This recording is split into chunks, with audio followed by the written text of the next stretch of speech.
What's going on, guys? It's Nick here, back with another video. 5 players I was too low on last season. This video is exactly what the title says. 5 dudes that, even if I like them more than consensus, I had ranked too low.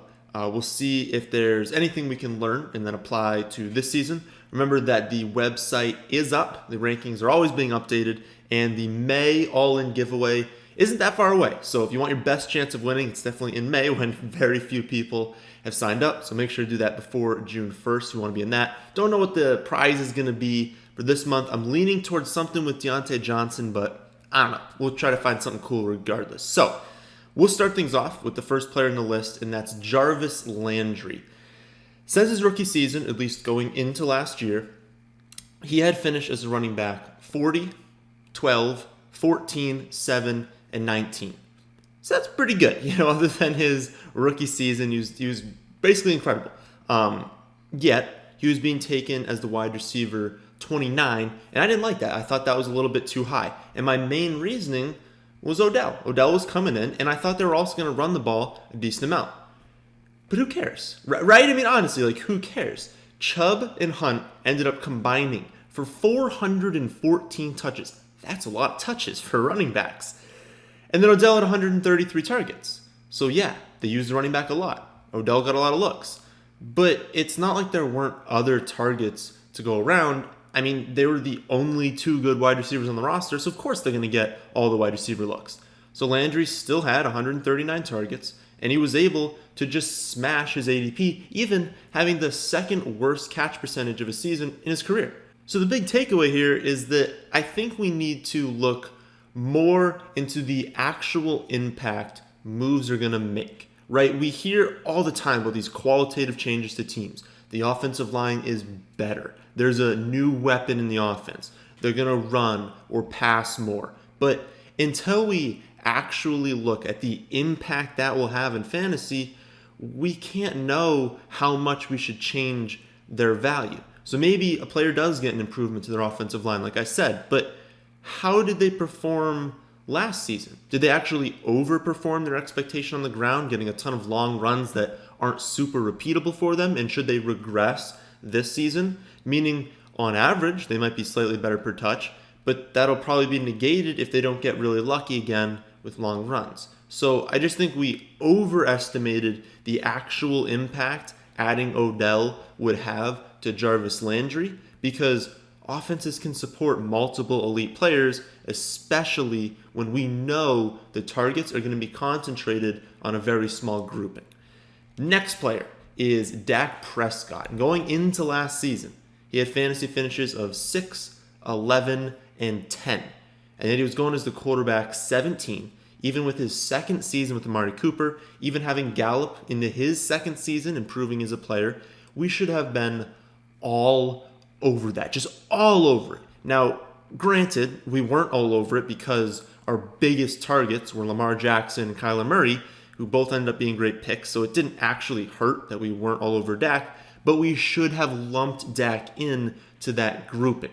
I mean, his combination of floor and ceiling is awesome. I mean, he's just so safe. You knew he was going to get 250 to 300 rushing yards. He'd had 18 rushing touchdowns through his first 3 seasons, and he had elite weapons all around him.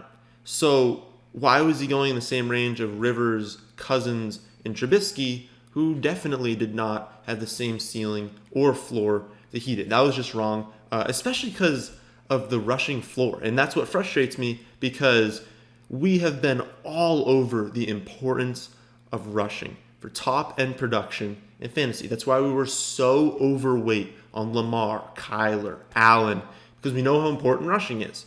Why don't we do the same with Dak? Because even though his rushing is much lower than those 3, it's still there. And it's being combined with extremely stable production in the passing game on an elite offense. So definitely screwed up having him above ECR, above ADP, but not high enough. He needed to be way higher in our rankings. Kareem Hunt up for running backs, and there was basically one reason that I had Kareem Hunt ranked low, and it's the same reason everyone did: suspension. Suspended for 8 weeks, the first 8 weeks of the season, and then he had bye. So you weren't going to have him for 9 out of the likely in your league 13 regular season weeks. That's a lot. It's a large chunk of your season. You're just not going to have him. But he was being taken in the 10th round. And at that point, everyone is risky and everyone's production is unknown. So think about it this way. Sure, you weren't going to have him for the first 2 months of the season, but eventually you would, and he would be useful for you on the most important weeks for fantasy. Could you say that about any of the other late round picks? I mean, he was going in the same range of Justin Jackson, LaShawn McCoy, Justice Hill, Jalen Samuels, Kalen Ballage. How many of them had a secure workload to start the season and we knew would be useful late? None of them, right? None of those players had those qualities. So why were we so worried about Kareem Hunt? Especially because he had running back one upside if something were to happen to Chubb.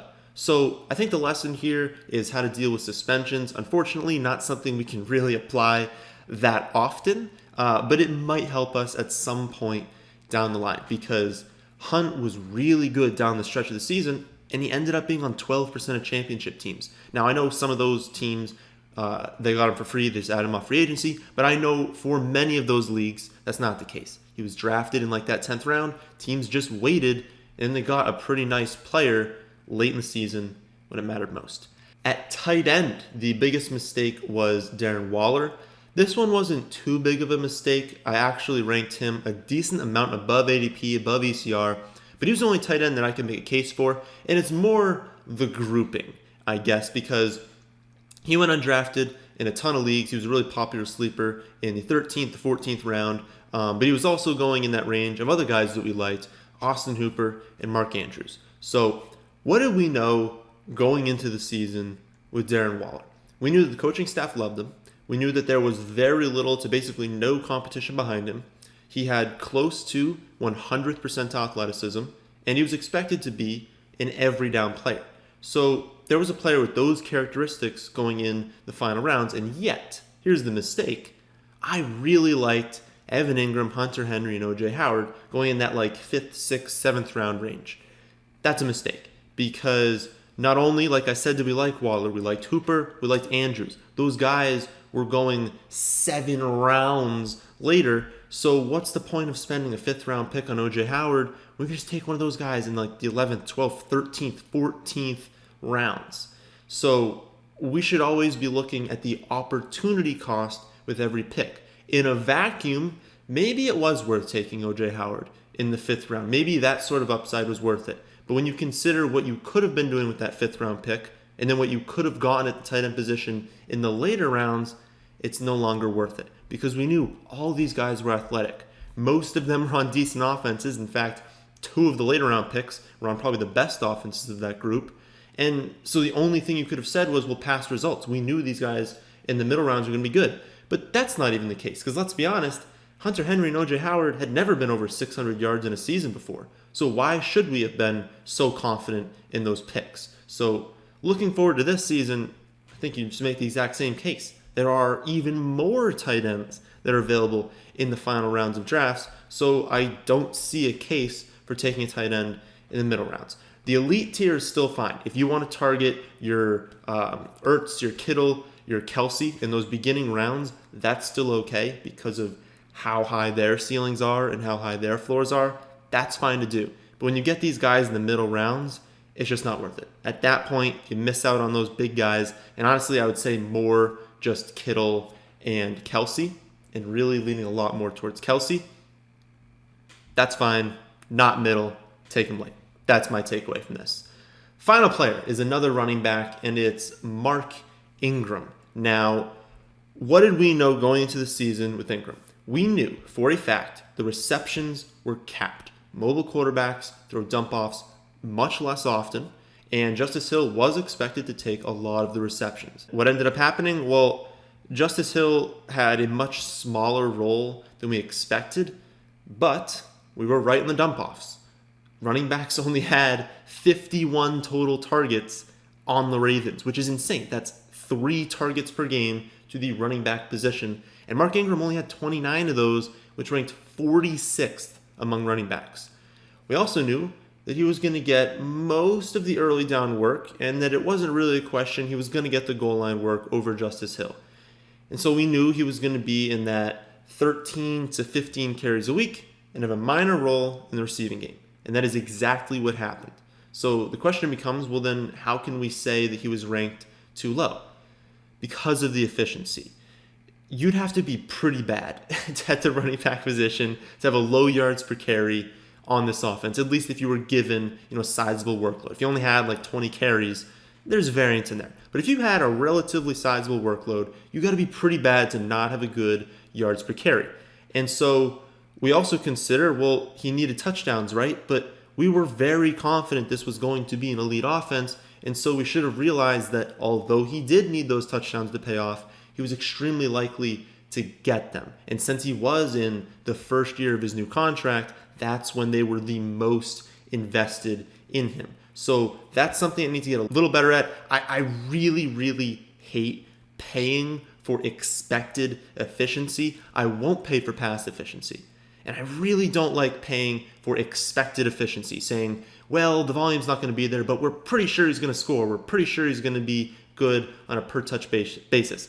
I don't like doing that, but it was pretty obvious that those things were going to happen. Now, slightly different this season. He's turning 31, which adds a little bit more risk. We know Dobbins is a much bigger threat on early downs than Hill ever will be. This video is about last season. And last season, we were definitely too low on him. So, those are 5 players that I was too low on last season. Hopefully, we can learn from a few of these mistakes and have the best possible takes we can for this season. That, my friends, is the end of this video. Hope you all did enjoy. If you did, how about hitting that like button? And how about subscribing to the channel if you're new? But thanks for watching.